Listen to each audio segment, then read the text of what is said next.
Buenos días, me encuentro con el periodista de investigación Carlos Paredes.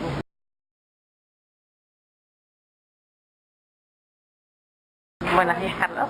Hola Fiorella, ¿cómo estás? Gusto de saludarte. Igualmente. ¿Cómo describe su pasión por el periodismo? Mira, yo creo que el periodismo es un trabajo de servicio público. Yo diría que es un oficio más que una profesión, y lo que consiste es en contar historias de interés público, para que la gente pueda, con esa información que creemos que debe ser veraz y oportuna, tomar decisiones en su vida. Así que creo que el periodismo es una pasión, como tú dices, pero es un trabajo de servicio público y trabajamos para la gente, para que la gente tenga información adecuada y que sobre la base de esa información tome decisiones importantes en su vida.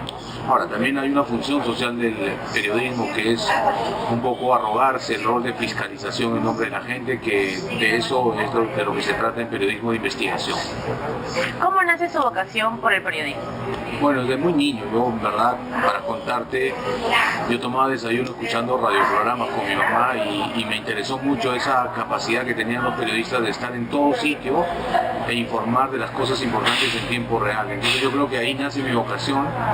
En mi familia todos son abogados, mi padre quería que yo también sea abogado, de hecho estudié Derecho, pero luego mi vocación se fue decantando y terminé como periodista muy joven. Yo empecé a los 20 años y ahora ya tengo 27 años de periodismo. ¿Fue difícil de repente poder tomar la decisión de cambiarse de carrera?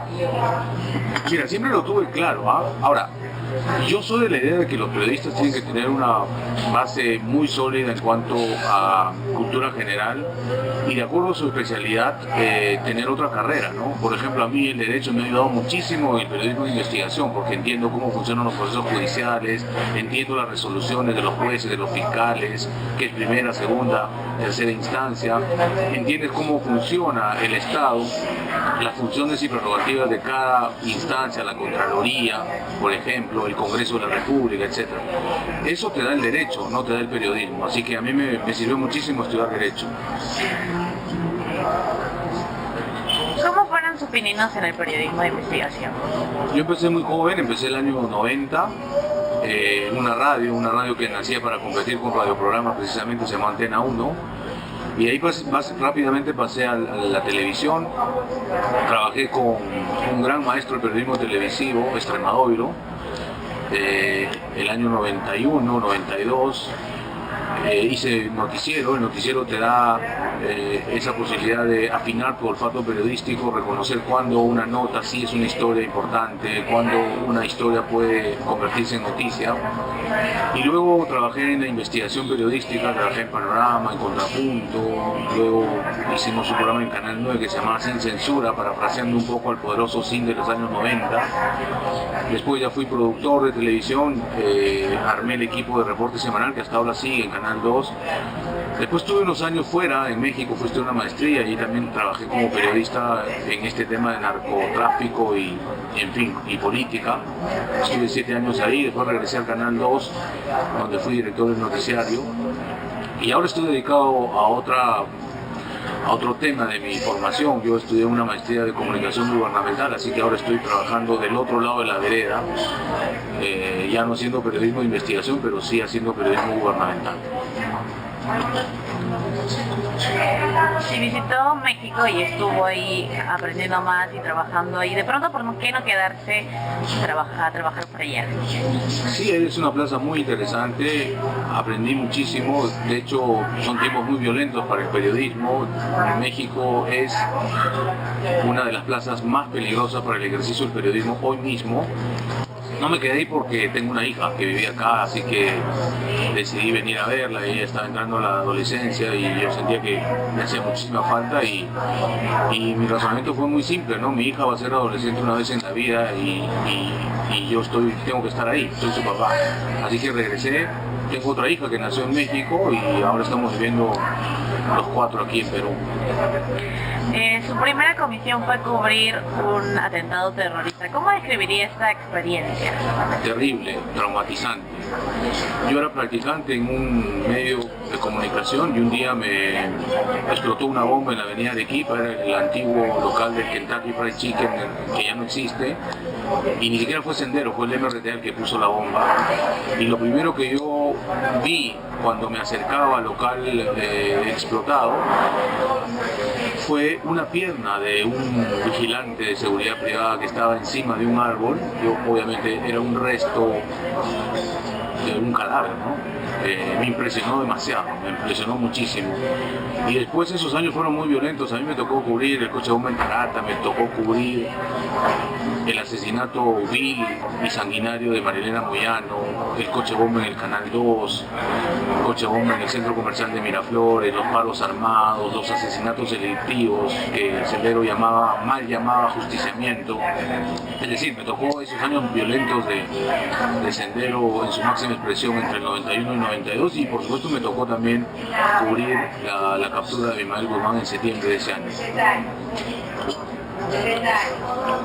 ¿A qué edad fue su primera nota informativa y qué significó para usted este logro? A los 20 años. Para mí fue una emoción muy grande. Yo trabajaba en radio. La primera vez que un locutor le dio una nota mía, que solo yo sabía que lo había escrito yo, ¿no? Me emocioné mucho y después salí de reportero y al poco tiempo ya era yo el que hablaba desde el lugar de los hechos, informando de manera rápida, como querían. La radio tiene una velocidad y una versatilidad increíble y fue una experiencia que me marcó. De ahí para adelante vinieron muchas cosas más. Si tuviera que elegir entre reportear y dirigir, ¿qué elegiría? Reportear. Yo creo que la reportería, el reportero es la esencia misma del periodismo. Yo no consigo un periodista que no salga a buscar la noticia en la calle. Si me dieses a escoger, yo te diría, yo quiero ser reportero toda mi vida, el reportero de a pie, el reportero en la calle, nunca sentarme a dirigir. Tiene su adrenalina dirigir, tiene su responsabilidad, aprendes mucho también, pero si me das a elegir, prefiero la calle. ¿Por qué considera que el periodismo es contar historias de una manera ambiciosa? Porque yo creo que ya no debemos hablar de temas, los temas son como muy aburridos, son temas muy grandes, infinitos, yo le llamo celestes, ¿no? Porque se parecen a un planeta. Las historias son las que cautivan a la gente, ¿no? Cuando tú cuentas una historia muy extraordinaria de gente ordinaria, enganchas con el público, y lo que tú tienes que tener claro como periodista es que tus historias tienen que calar, tienen que provocar alguna sensación, ¿no? Si tus historias no provocan sensación, no estás contando bien esa historia, y como periodista tu función fundamental es contar historias y contarlas bien. Para usted, ¿cuál es la diferencia entre un periodista y un comunicador social? Mira, la comunicación es muy amplia. De hecho, cuando tú vas a una facultad de ciencias de la comunicación, que ha estado de moda mucho tiempo, hay la especialidad de periodismo, publicidad, organizacional o relaciones públicas. Ahora incluso hay periodismo audiovisual, cine y muchos otros que se pueden inventar. Esa es la amplia gama de la comunicación, ¿no? Pero el periodismo es uno solo. Pueden cambiar las plataformas, puede la tecnología, en fin, provocar esta invasión de las redes sociales, pero el oficio periodístico es muy simple, es salir a la calle, buscar historias de interés público muy potentes, regresar, ordenar esa información y contarlo bien a la gente. Ese oficio lo podemos hacer en cualquier plataforma, pero es distinto a la comunicación en general, ¿no? ¿Qué importancia tiene para usted poder conseguir una primicia? Es muy importante, es un incentivo para que los periodistas insistan, para que los periodistas busquen la fuente de información. Una primicia es algo que te marca. Yo siempre pregunto a los periodistas a quién le has ganado, ¿no? Y cuando alguien te dice le gané a tal, quiere decir que ha cumplido con buscar una primicia. ¿Qué importancia le da usted a una fuente en una noticia? Muy importante. Hay tantas clasificaciones de fuentes de información como autores de manuales de periodismo hay, pero desde mi experiencia creo que las fuentes se dividen solo en tres: fuentes de poca, mediana y de buena credibilidad o de gran credibilidad. Así que la fuente de información es importantísimo para un periodista porque es la que te da el insumo básico, ¿no? Normalmente los periodistas no somos protagonistas de la noticia. Kapuscinski decía que el día que los periodistas sean protagonistas de la noticia, algo malo está pasando en el periodismo.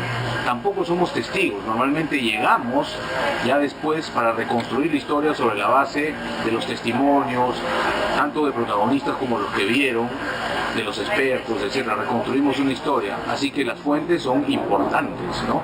Un periodista bueno siempre cultiva unas fuentes creíbles de información que es la herramienta básica para su trabajo, ¿no? ¿Qué significa para usted la objetividad en su profesión? Mira, ahí te voy a decepcionar un poco. Yo creo que la objetividad periodística no existe, es un invento gringo, ¿no? No existe por un simple hecho, que los periodistas somos intermediarios entre una historia de interés público que se convierte en noticia y la gente. Entonces intermediamos, contamos una versión de esa historia. Y cuando hacemos esa intermediación, ponemos en juego nuestra subjetividad, nuestra ideología, nuestra idiosincrasia, nuestras filias, nuestras folias, en fin, incluso la línea editorial del medio donde trabajas. Así que a mí no me gusta hablar de objetividad, creo que objetividad químicamente pura en periodismo no existe, no podría existir, sería contra natura. Lo que sí me gusta hablar es de dos cosas muy importantes para el periodismo profesional, que es la imparcialidad, uno, y dos, el equilibrio editorial. Es decir, yo tengo que ponerme al medio y mostrar las dos caras de la moneda. Esa es mi obligación como periodista profesional. ¿Cuáles son los límites más significativos a su libertad de expresión como periodista? Bueno, yo sí creo en la libertad de expresión, también en la libertad de prensa, ¿no? La libertad de expresión la ejercemos todos los ciudadanos, la libertad de prensa lo ejercemos a través de un medio de comunicación y ahora pueden haber muchísimos gracias a la tecnología. Pero toda libertad tiene su límite, no hay libertades absolutas. La libertad de prensa tiene un límite, ¿sabes cuál es? Es el honor de los demás, es la vida privada de los demás. Entonces hay siempre dilemas éticos que los periodistas tenemos que evaluar uno por uno y saber hasta dónde llega la libertad de expresión, la libertad de prensa y dónde empieza a colisionar con la libertad individual de las personas, de los sujetos, a los que nosotros debemos guardarle mucho respeto. ¿Qué se necesita para ser un buen profesional en este medio? Para ser un buen periodista yo diría primero tener una cultura general muy vasta, muy grande, ¿no? Los periodistas informamos de todo, así que tenemos que saber de todo a la vez. Segundo, ser muy curiosos, ser tenaces, ser escépticos toda la vida, nunca creer las versiones oficiales, porque normalmente terminan siendo medias verdades o mentiras flagrantes, ¿no? Curiosos y ser, yo diría, tercos, a veces obstinados, ¿no? En periodismo la terquedad no es un demérito, puede ser más bien algo que nos impulse a descubrir cosas que están obstinadamente ocultas por el poder, normalmente el poder de turno. Desde su punto de vista, ¿cuál es el rol más importante del periodista de investigación? Yo creo que el periodista de investigación cumple un rol de fiscalización del poder de turno, porque su misión es encontrar historias que están ocultas, ¿no? Que además nadie quiere que estén abiertamente propaladas porque son historias de corrupción, de poder, ¿no? O a veces historias que marcan a todo un país, a todo un pueblo, ¿no? Creo que el periodismo de investigación, sobre todo en países como los nuestros, como Perú, que no tienen las instituciones bien establecidas y bien marcadas, cumple un rol muy importante, un rol social. Y eso creo que es reivindicar la labor fiscalizadora de la prensa, ¿no? Pero así como nos dan esa prerrogativa, porque no lo hacemos a título personal, ni siquiera a título de nuestros medios, lo hacemos en nombre de la gente. Así como tenemos esa representatividad sin que nadie nos haya elegido, tenemos que tener la suficiente ética y solvencia moral para no traicionar esa confianza que la gente nos da para ejercer fiscalización en nombre de ellos, ¿no? Me estoy refiriendo básicamente a la corrupción periodística que también se da, o sea, lo que se llama la mermelada, lo que se llama traicionar a tus principios, ¿no? Comprarte o venderte es lo peor que podría ser un periodista, ¿no? Dirigir un noticiero como 90 Central fue una labor complicada, más que todo por trabajar con varios periodistas y por trabajar con diferentes puntos de vista, ¿no?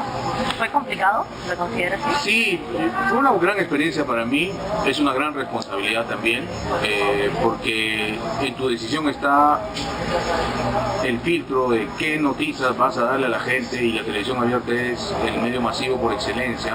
No estás hablando de 1, 1000, 100 o 2000 personas, estás hablando de quizá millones de personas que tú vas a impactar con esa clasificación de noticias, ¿no? Es una responsabilidad grande. Creo que se tiene que hacer mucho todavía en la televisión abierta en el Perú. El mercado está presionando mucho para las historias demasiado violentas para mi gusto. Lo digo en autocrítica, no lo digo pontificando, porque a mí me tocó también dirigir un noticiero y hice todo lo posible para cambiar eso, pero el mercado no te deja. Traté de hacer algo y por eso decidí que ya había cumplido mi rol, mi función en ese noticiario.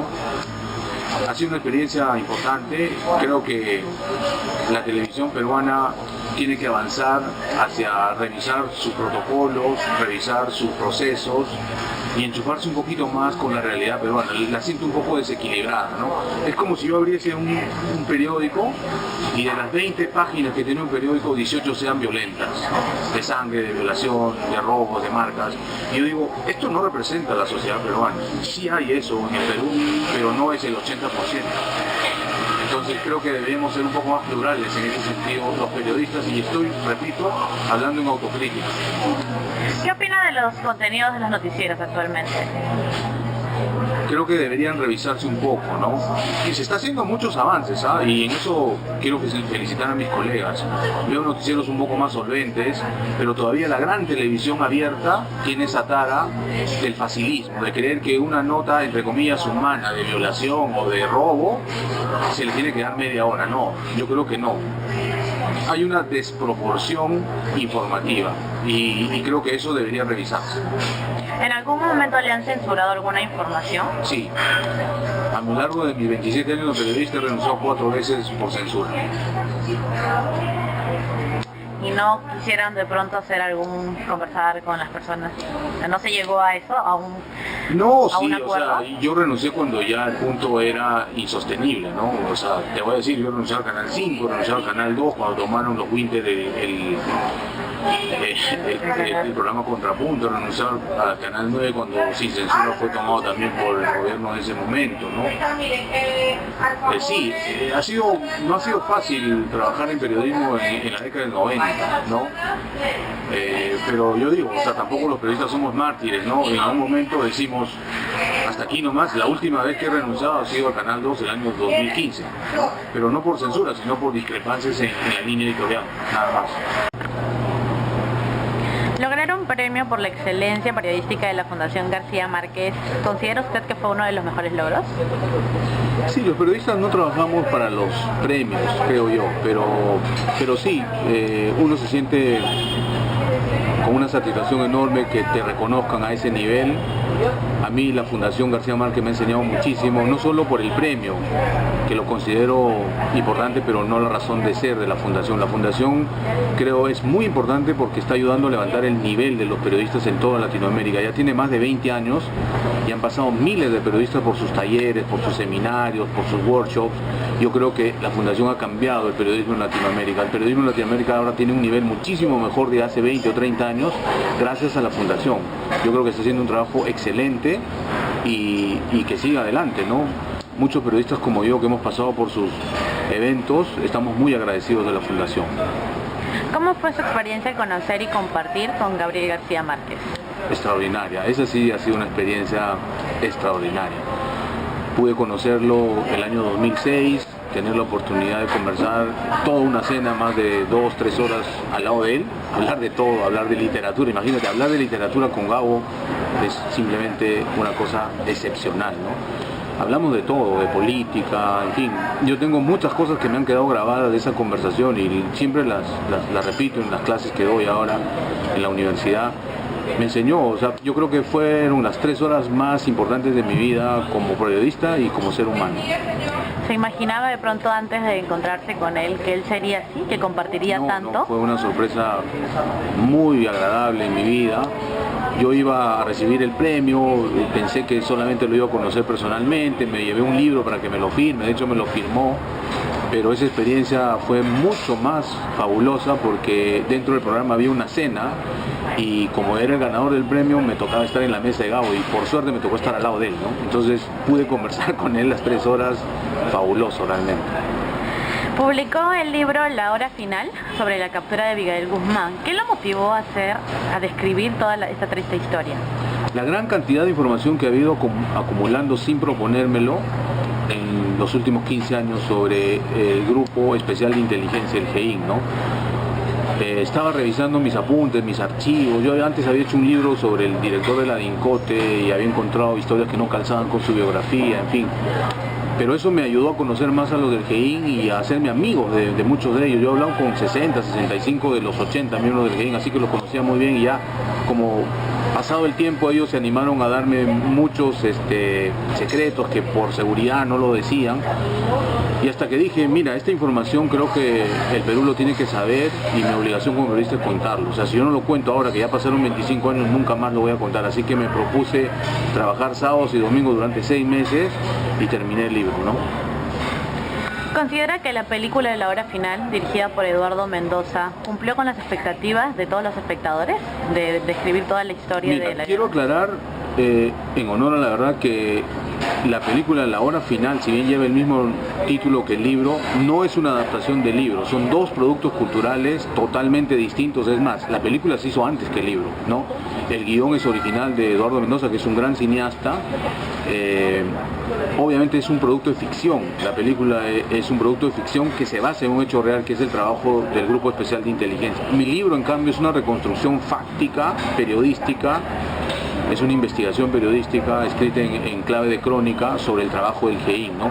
Coincidimos sí en una cosa que es incontrastable, que es cómo trabajó el GEIN, es la historia del Grupo Especial de Inteligencia. Yo creo que la película está bien hecha, a mí me ha gustado, lo he visto más de una vez.